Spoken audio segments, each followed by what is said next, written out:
Welcome back to another episode of actually, hang on just a second, guys, gals, everybody. So look, we've been doing this for like 150 plus episodes now.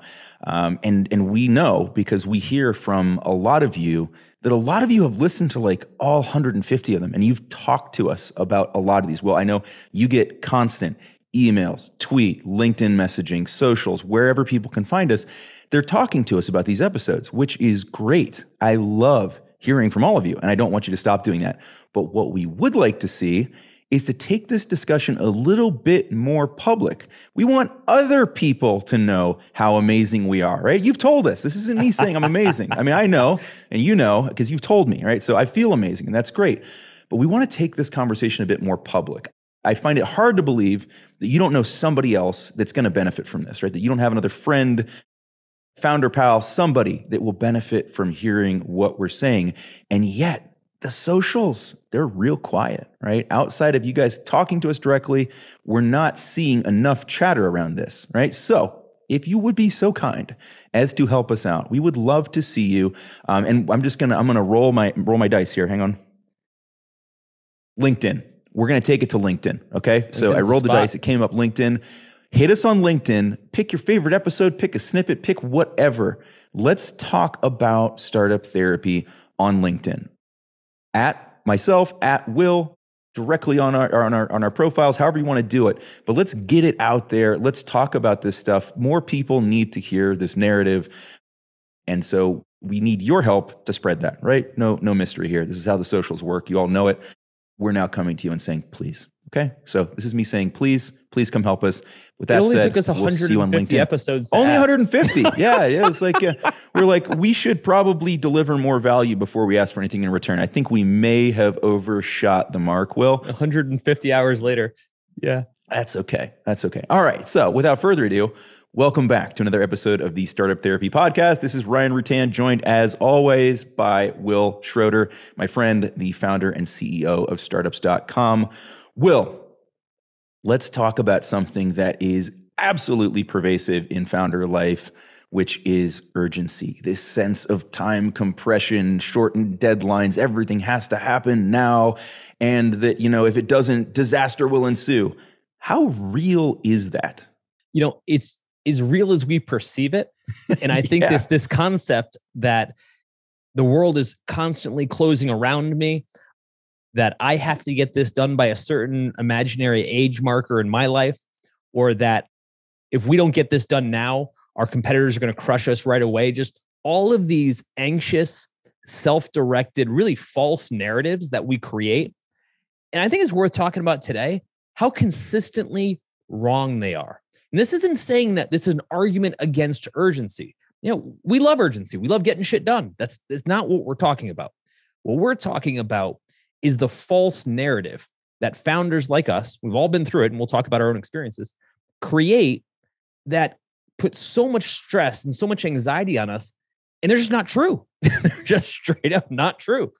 And I think if we talk about how we create them in our personal lives, how we create them in our business, how we create them when we think about our own financial freedom and everything else like that, the actual outcomes don't match up whatsoever to this monster in the corner that we've created. And so, let's dig into that. All right. So before we get into this next topic, I just want to let you know what we talk about here is like 1% of the conversation. Really this conversation is going on all day long online at groups.startups.com, where Ryan and I pretty much talk endlessly with founders about every one of these topics. So if by the end of this discussion, you like the topic and you want to dig into it a little bit more with Ryan and I, just head to groups.startups.com and we'll pick it up from there. Yeah, man, this is such an important one. This drives so much stress, anxiety for founders that we really do have to unwind this. And so much of it's baked into the sort of popular narrative, right? I feel like it's almost the skeletal bones of this startup narrative,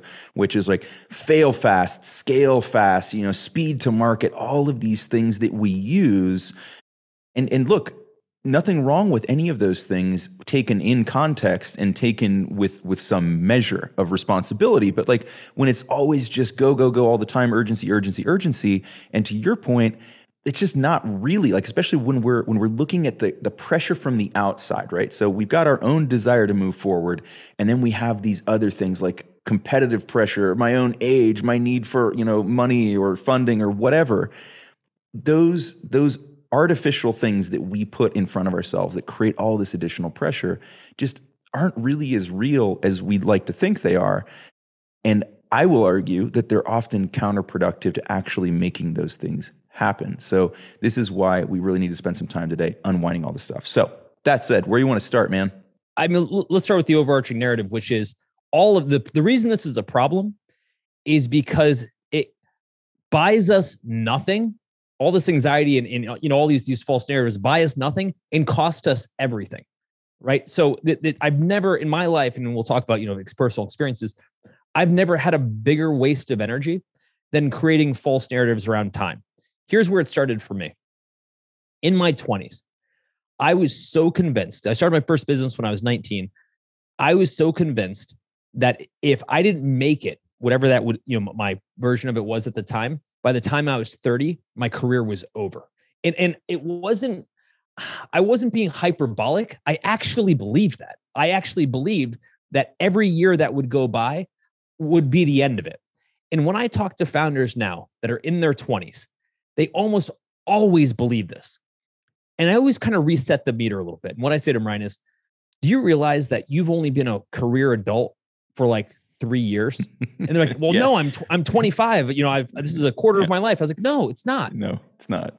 There's only 3 years where you actually do this. Yeah, right. You've been allowed to make your own decisions for 7 years at that point, right? Yeah, in like as far as being a person building your career, you're like 3 years in. If this were a football field, you're like on your own 2-yard line at this point, right? Like, don't oversell where you're at. And by way of that, you have 50 to 70 years to figure this out.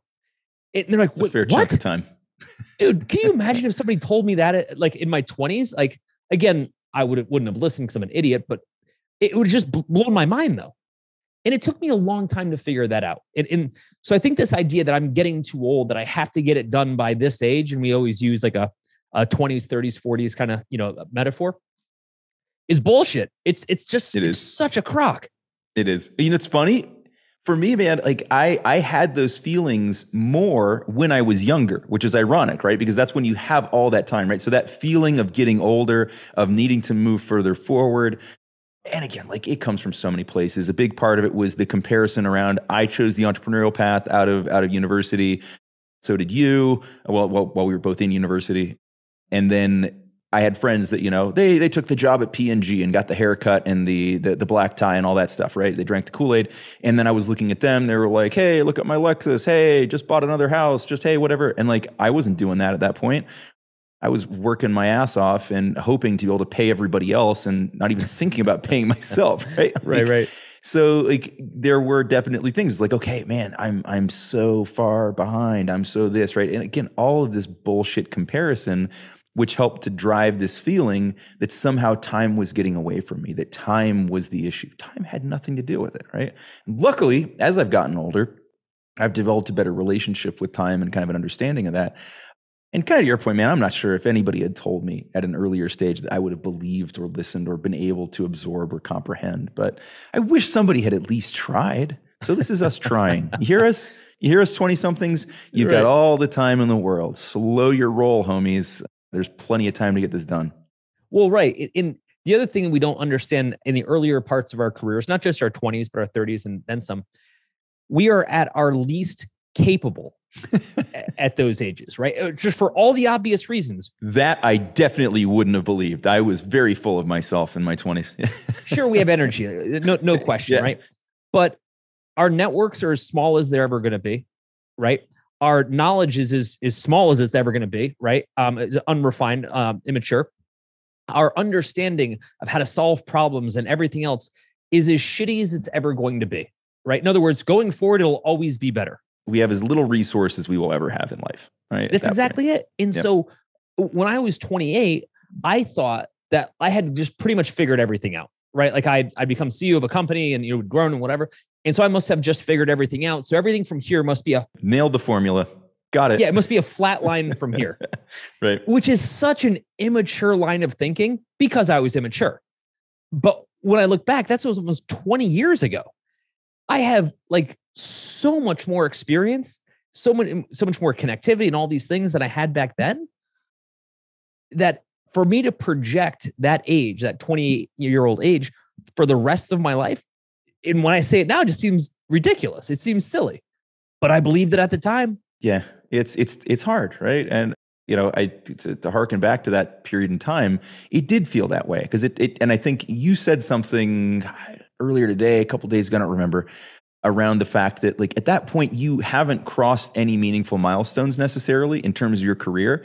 And so I think that really, really feeds into this, right? So you have all of this urgency around getting something done. The problem there, and we talk about this a lot too, is that bar keeps moving, right? So it's like, let's get the product into market, right? Let's get our first customer, and you just keep moving the bar, and none of those milestones carry any weight anymore. And you just develop urgency around the next one because you're trying to get to the end of the game, which is just a hell of a lot further out. There's no way you're going to compress that into the time frame you want. It's going to take longer than you wanted it to. End of story.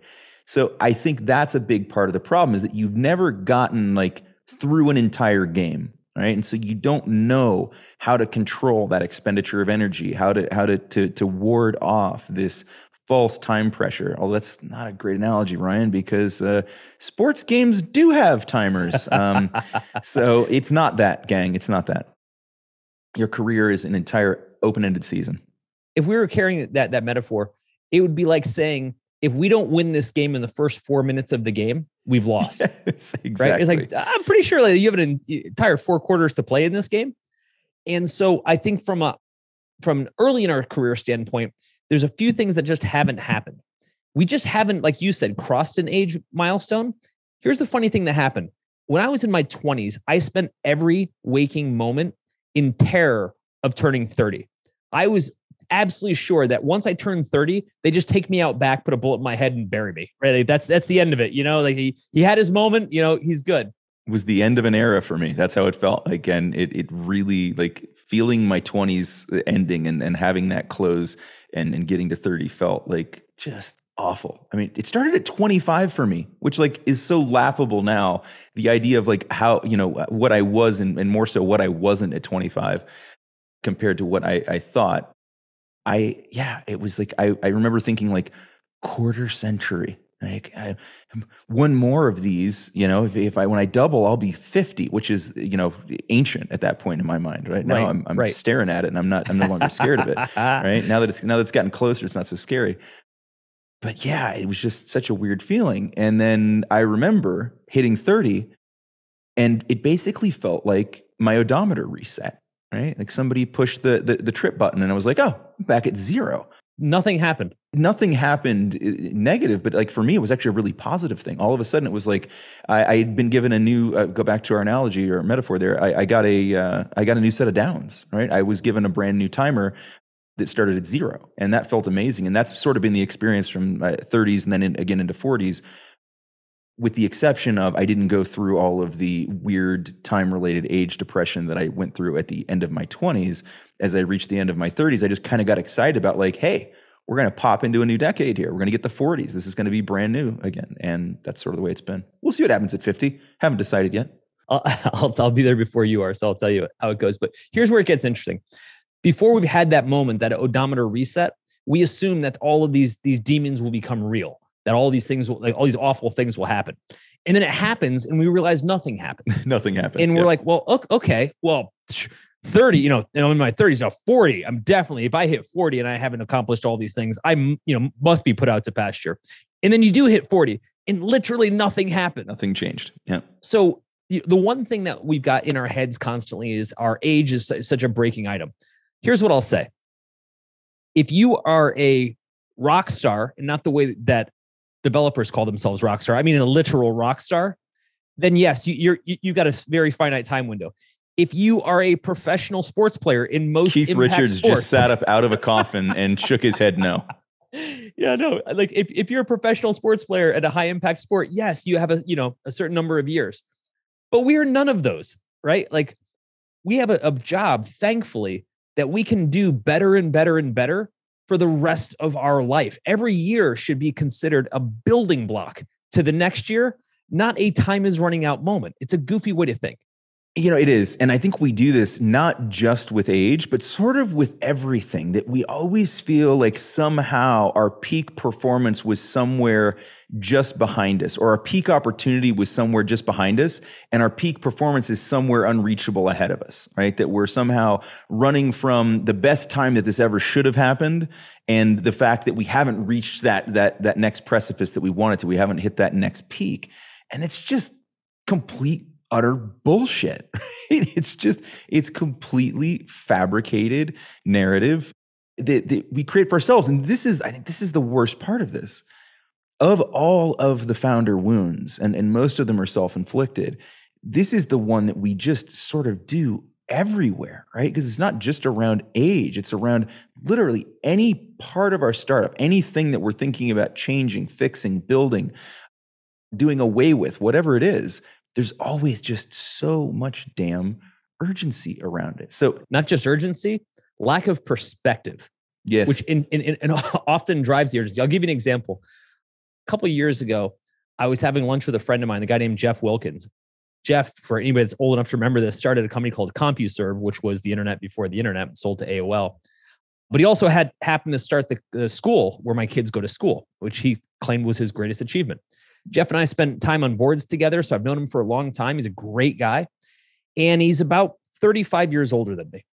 So a couple of years ago when we were having lunch, I asked him, I said, Jeff, just out of curiosity, what was your peak year? Like if you could rewind back to a peak year, what was it? And Jeff at the time, I think had just turned 75, to put it in perspective. And he thought for a second, he goes, 46. He's like, I can't believe when I was 46, I knew everything I needed to know. I was so young. I was so full of energy. And I'm like, bro, I'm 46 now. I don't feel like any of those things. I was like, this is peak energy. Oh my God, I'm screwed. But what he was saying was he has a much broader perspective. He's looking at a window of 75 years in picking his best year. What was silly for me to even respond like that was that I've only had at the time 46 years on the planet. And so my entire purview was based on that. And one more thing that I just want to mention that I thought was hilarious. My son, Wil, who's 5 years old, came to me the other day and he was talking about something that he used to do when he was a kid, but that he doesn't do anymore. And he's like, Dad, that was way back when I was 4. Right. Yep. He's like, and I'm thinking to myself, in relation to how long he's been on the planet, right? That's a 20% period of his life, his entire life. Right. So in his mind, 1 year might as well be 20. Yep. On that relative scale. And the relative scale. Right. And when Jeff told me that, Jeff Wilkins from CompuServe, when he told me that, it just stuck with me. And I was like, man, what's broken is my scale. When I look at the entirety of what my life is, I don't have enough perspective because I haven't seen the whole thing through. And it really threw me. By the way, I just want to mention, if what we're talking about today sounds like the kind of discussion you wish you were having more often, you actually can. We're online all day, every day, working through exactly these types of topics with founders just like you. So any question you would have, or maybe some problem you just want to work through, we're here and we love this stuff. And we're easy to find. Head over to groups.startups.com and let's just start talking. Yeah, no, it's a great point, and I think this is key to this entire discussion, right? Is maintaining that perspective and being able to zoom out enough and say, right, I can treat this as something urgent. Is it actually, right? Is it actually? And even if I say, yeah, it's kind of urgent, play it out. Like we talk about this a lot too. Play out that worst case scenario. What if you don't hit that time milestone, right? I'll go back to, this is a really specific and small example.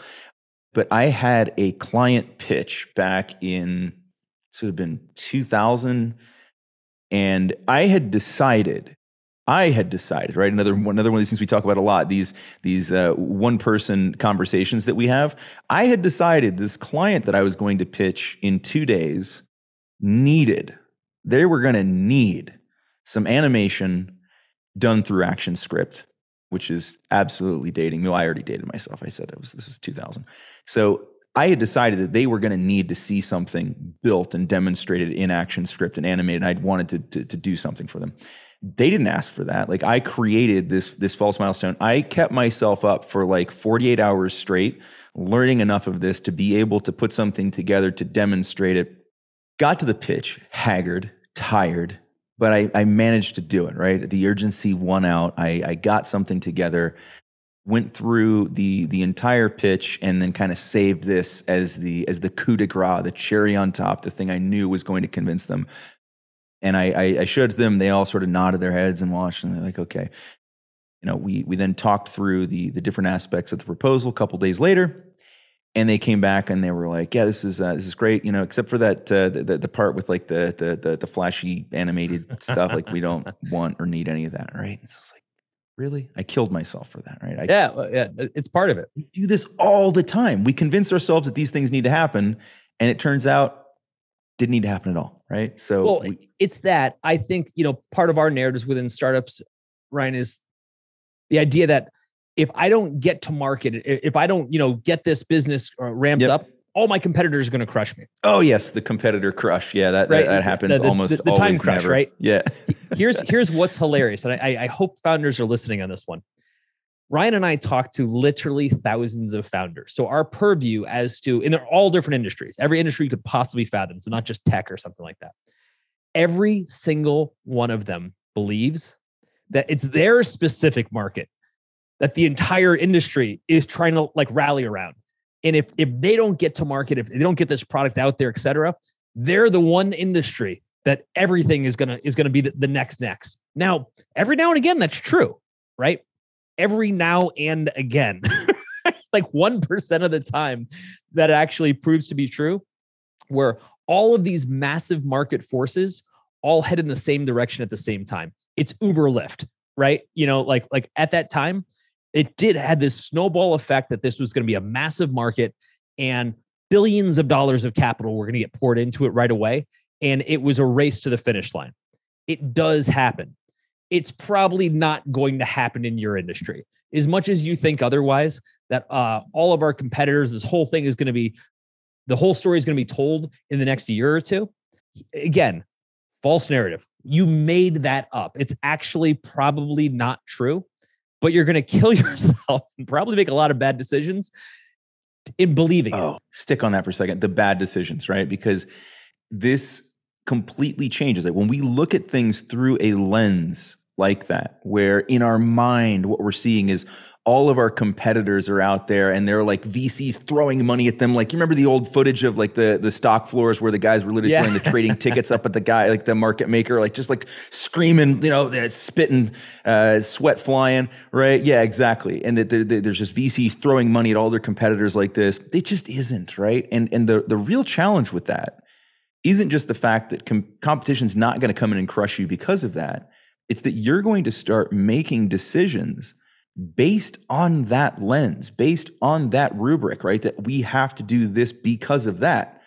Well, you're going to make very different decisions, right? You're going to choose to push things in certain ways or extend yourself in others or forego proper exploration of things because you feel the need to move forward with pace or take a particular direction or copy what a competitor's doing rather than following, your path, right? And so it can absolutely fundamentally change everything, and it's made up, right? You made it up. This is your own machinations, right? This isn't something that's really happening, and it's so damn dangerous. Like, look, as founders, we need things to motivate us. We need, things to keep us moving.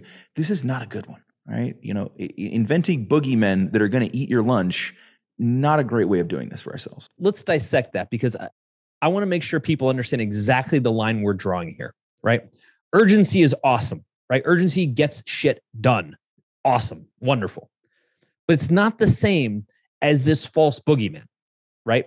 For example, if we look at a spectrum, on one end of the spectrum is we actually do need to get things done, right? Like, urgency matters, get it done by Friday, gets things done. Like, it's what builds a good company. On the other end of the spectrum is just this irrational fear that the walls are closing in.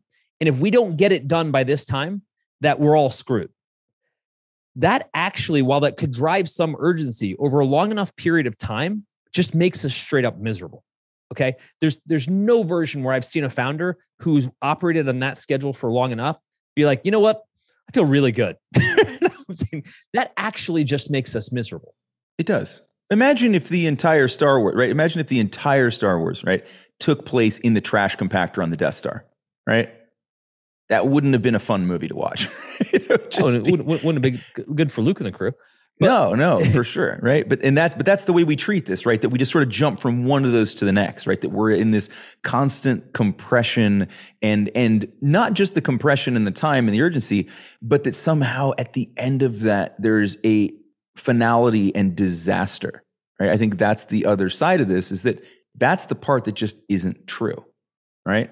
In this case, the walls might feel like they're closing in. They're not actually going to squash you, right? Nothing's going to happen. Right? Back to your point from earlier, nothing changes. The false part of the narrative what this is predicated on is that if we don't somehow succeed right now, that there's no opportunity to succeed in the future. As if every time somebody becomes the successful party, no one else is allowed to compete, right? Like if Uber wins, then Lyft just can't compete. Well, kind of Lyft went public too, by the way, right? Yeah. And so if you think in those terms, back in the 70s and really the 80s, Microsoft won.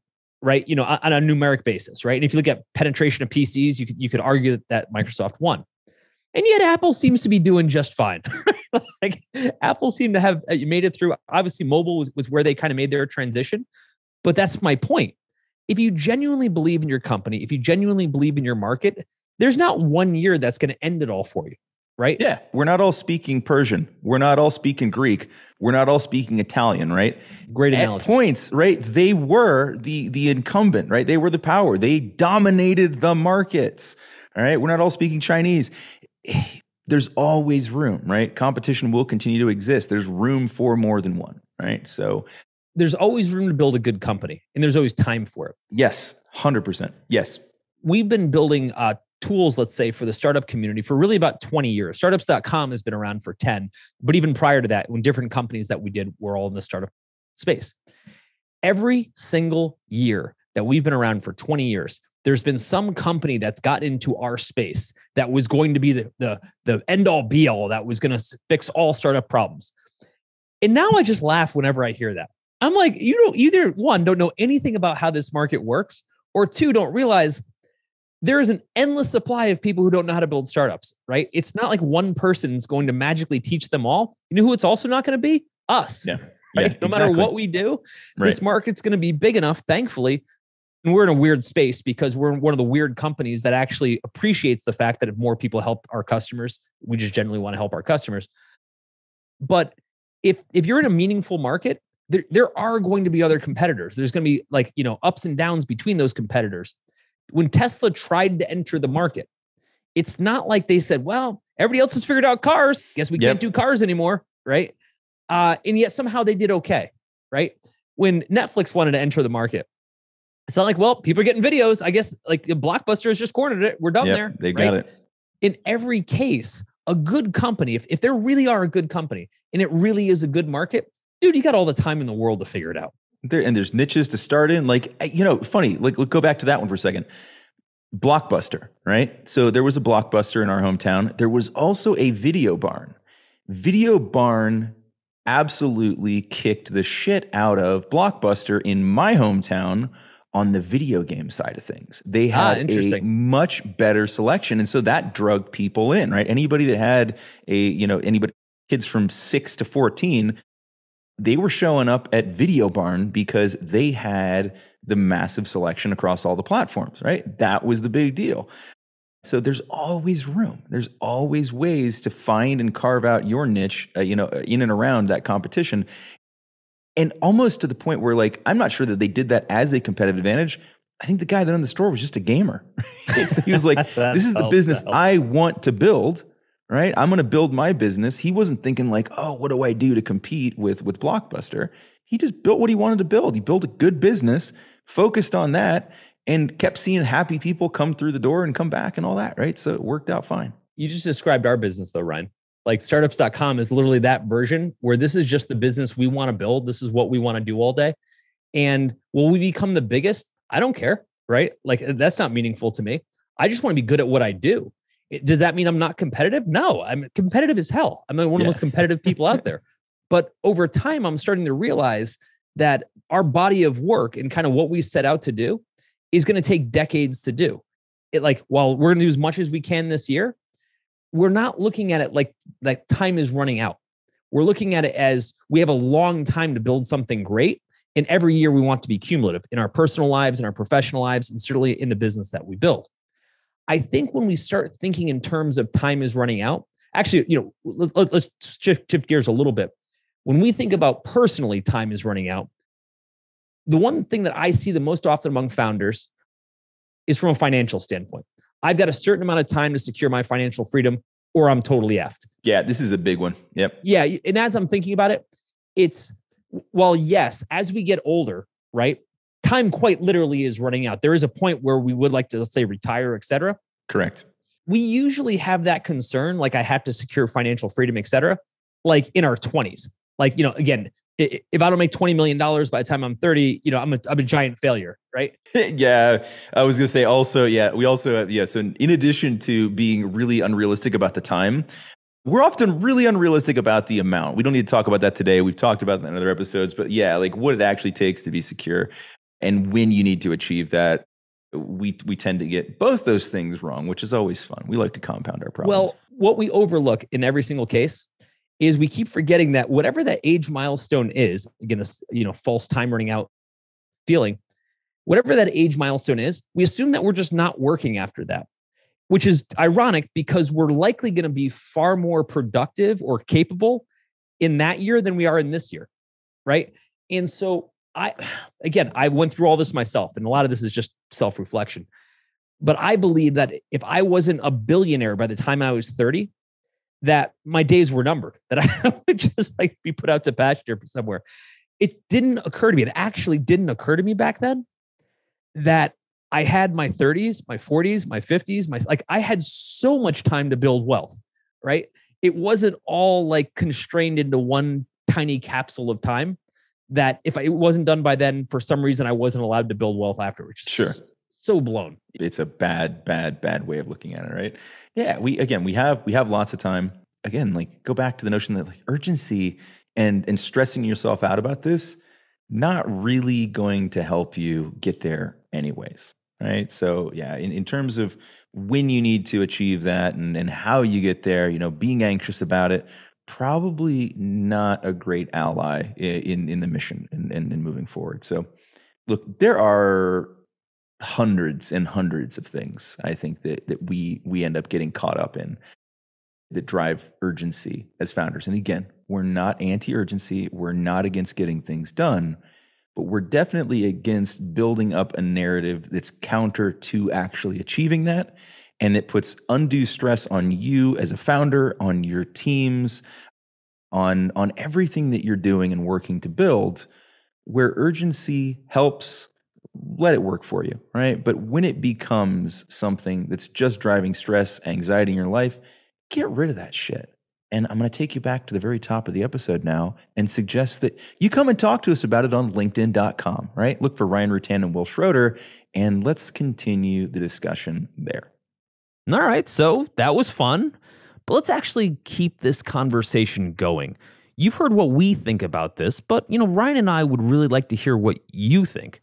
And we're online all day long, pretty much talking about every startup topic you could think of, from fundraising to customer acquisition to just really how to get all of this crazy startup stuff out of your head. And there's tons of other founders just like you. They're weighing in on these topics, so you'll get a chance to just hang out and meet some really smart founders. We're also super, super easy to find. You head over to groups.startups.com and let Ryan and I hear what's on your mind. Let's get to know each other a little bit, and let's just start having more of these conversations.